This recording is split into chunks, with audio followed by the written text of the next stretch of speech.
adalah sikap dan perilaku yang mencerminkan kesatuan antara pengetahuan, perkataan, dan perbuatan. Jujur berarti mengetahui apa yang benar, mengatakan dan melakukan yang benar. Orang jujur adalah orang yang dapat dipercaya, lurus hati, tidak berbohong, dan tidak melakukan kecurangan. Yang kedua, nilai kepedulian. Peduli adalah mengindahkan, memperhatikan, menghiraukan. Manfaat nilai kepedulian meningkatkan rasa solidaritas, memupuk rasa saling menghargai, serta menyayangi. Nilai kepedulian mahasiswa harus mulai ditumbuhkan sejak berada di kampus. Nilai kepedulian dapat diwujudkan berupa ikut memantau jalannya PBM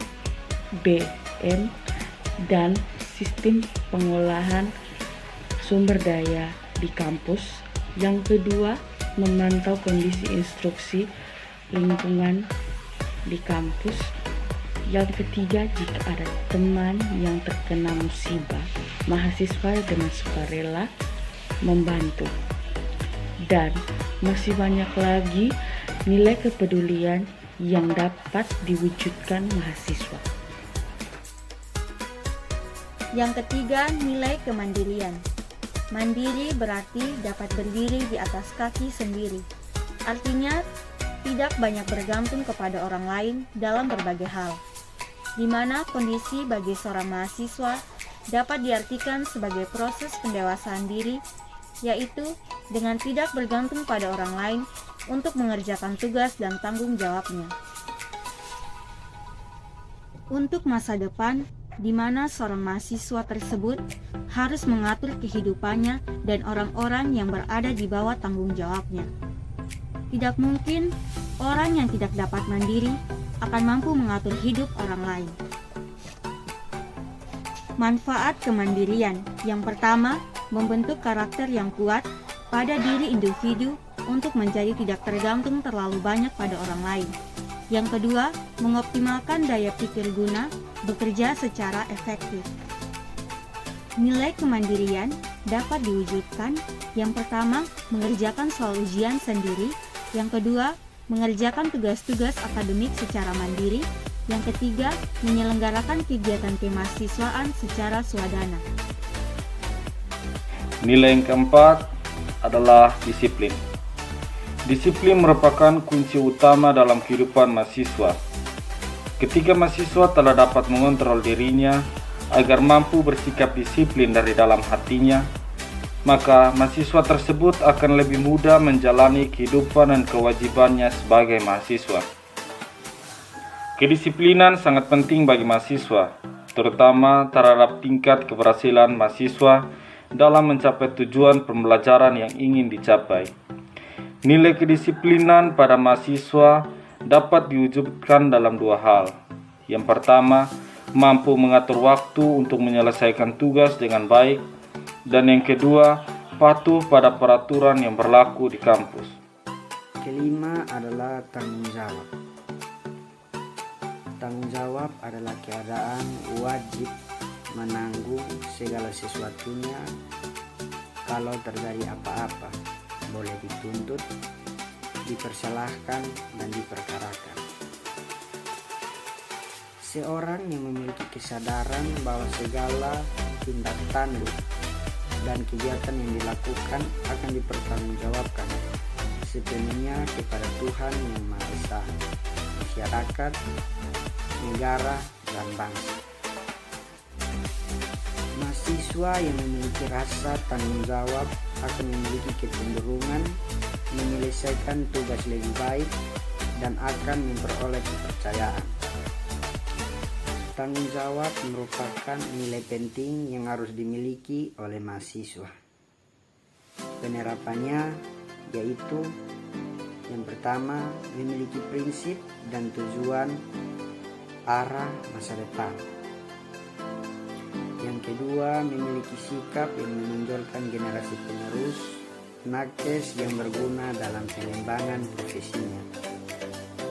Yang ketiga, selalu belajar menjadi generasi muda yang berguna, selain memiliki sikap dan kepribadian yang baik.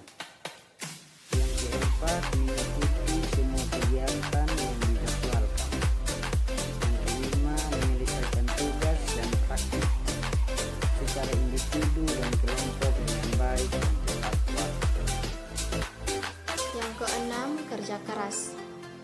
Kerja keras adalah sungguh-sungguh berusaha ketika kita menyelesaikan berbagai tugas, permasalahan pekerjaan dengan sebaik-baiknya. Kerja keras juga berarti pantang menyerah, terus berjuang dan berusaha. Contoh dalam kehidupan sehari-hari terutama kita sebagai seorang mahasiswa yaitu dengan belajar dengan tekun dan giat, tidak putus asa ketika kita gagal, dan tidak pula berhenti ketika kita merasa sukses. Kejujuran adalah kesederhanaan yang paling istimewa. Yang berikutnya, yang pertama adalah pribadi yang berintegritas tinggi adalah individu yang menyadari kebutuhannya dan berupaya memenuhi kebutuhannya dengan semestinya tanpa berlebihan. Yang kedua, gaya hidup mahasiswa dalam interaksi dengan masyarakat di sekitarnya. Ketiga adalah manfaat hidup sederhana pada mahasiswa, antara lain mahasiswa dibina untuk memprioritaskan kebutuhan di atas keinginan, mengatasi masalah kesengajaan sosial, iri, dengki, tamak, egois, dan sikap lainnya, menghindari dari keinginan yang berlebihan. Nilai anti korupsi yang kedelapan adalah berani.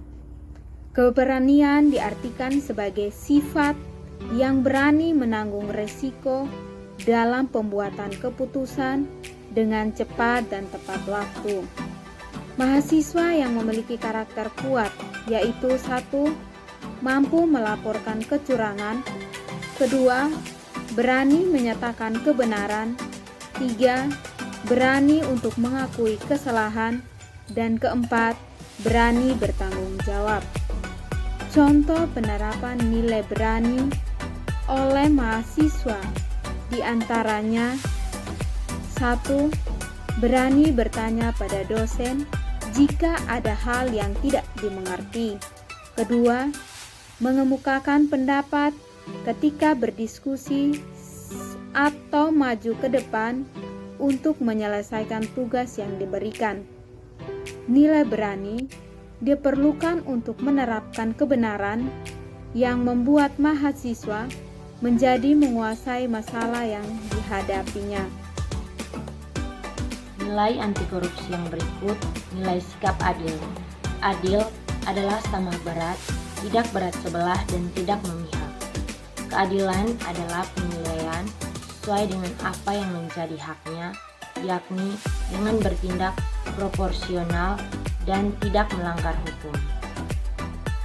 Pribadi yang adil akan menyadari apa yang dia terima sesuai dengan jerih payahnya dan tidak akan menuntut untuk mendapatkan lebih dari apa yang ia sudah upayakan. Contoh penerapan nilai sikap adil di lingkungan mahasiswa: memberikan pujian tulus kepada mahasiswa yang berprestasi, memberikan pelayanan perawatan yang sama pada semua klien atau tidak membedakan status sosial, agama, dan ras. Adil terhadap dirinya sendiri, seperti belajar maksimal sebagai sebuah keadilan terhadap potensi dan bakat yang diberikan Tuhan. Manfaat nilai sikap adil bagi mahasiswa. Bagi mahasiswa, karakter adil ini perlu sekali dibina sejak masa perkuliahan agar mahasiswa dapat mempertimbangkan dan mengambil keputusan secara adil dan benar.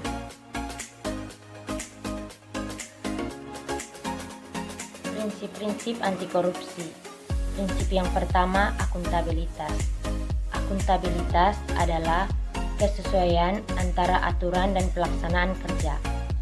Prinsip akuntabilitas membutuhkan perangkat pendukung, baik berupa perundang-undangan atau de jure, dan komitmen dan dukungan masyarakat atau de facto, baik pada level budaya atau individu dengan individu maupun pada level lembaga.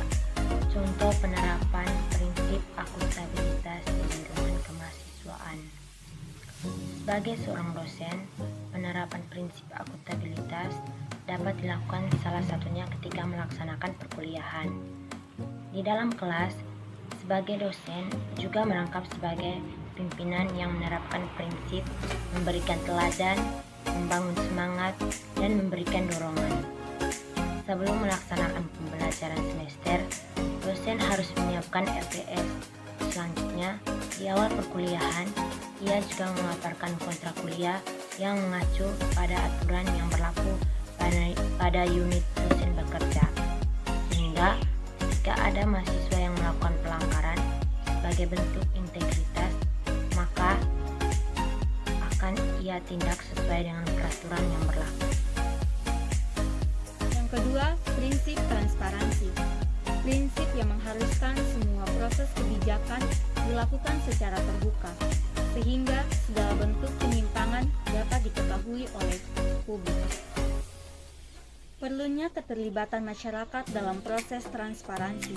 Yang pertama, proses penganggaran. Yang kedua, proses penyusunan kegiatan.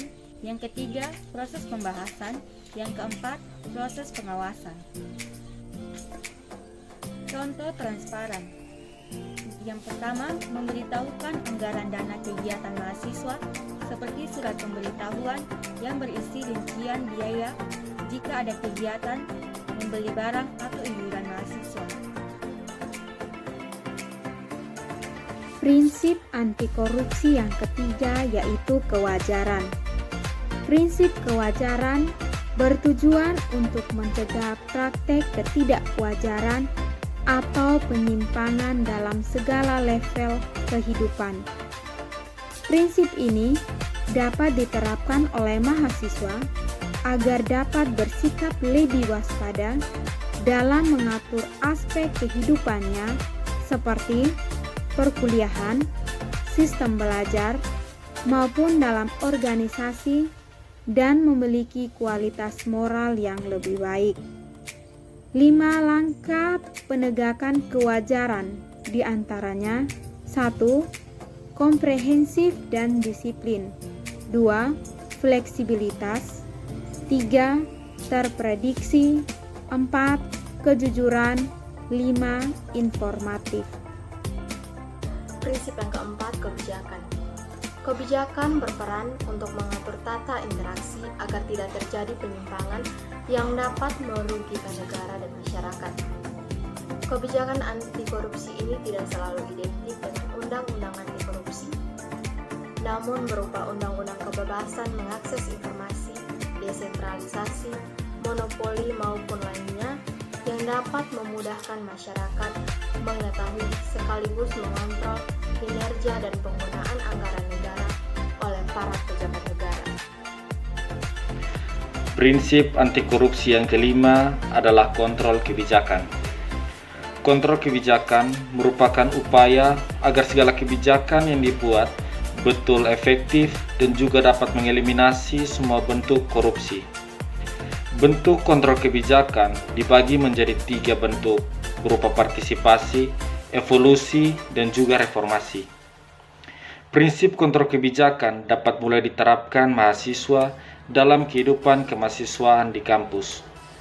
Misalnya, dengan melakukan kontrol pada kegiatan kemahasiswaan, mulai dari penyusunan program, pelaksanaan program kegiatan, sampai pada pelaporan akhir.